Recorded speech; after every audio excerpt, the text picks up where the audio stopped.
একটা দুঃসংবাদ আছে। যারা আমাকে ভেঙে চুরিয়ে টুকরো কাঁচের মতো ছড়িয়ে দিতে চেয়েছিল তাদের জন্য। দুঃসংবাদটি তাদের জন্য যারা ভেবেছিলে আমি হোঁচট খেয়ে পড়ে গেলে আর কখনো উঠে দাঁড়াতে পারবো না, মুখ থুবড়ে পড়ে থাকবো গা ঘিনঘিনে কাদায়। আমাকে ছিঁড়ে কাগজের মতো কুচি কুচি করে হাওয়ায় ভাসিয়ে দিলে আমি হারিয়ে যাব দিক শূন্যপুর।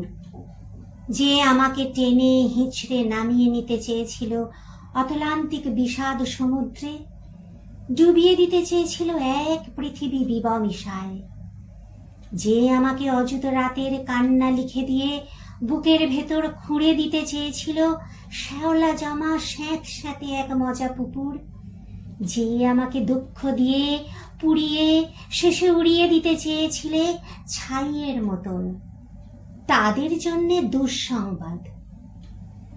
আমি এখন পাখির মতন, আমায় ছিঁড়ে কুচি কুচি ভাসিয়ে দিলে এখন আমি ডানা মেলে আকাশ জুড়ে উঠতে জানি। কাটা যায় না, ভাঙা যায় না, আমি এখন জলের মতন। ভেসে যেতে যেতেও হঠাৎ জলোচ্ছ্বাসে ভাসিয়ে দিতে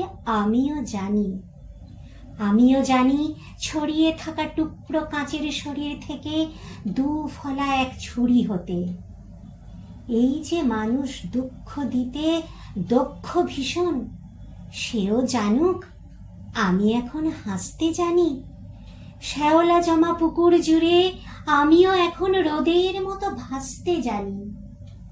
প্রস্থানের গল্প লিখেও ইচ্ছে হলেই আবার ফিরে আসতে জানি। আমি এখন পুড়ে যাওয়া ছাইয়ের ভেতর জেগে ওঠা ফিনিক্স পাখি।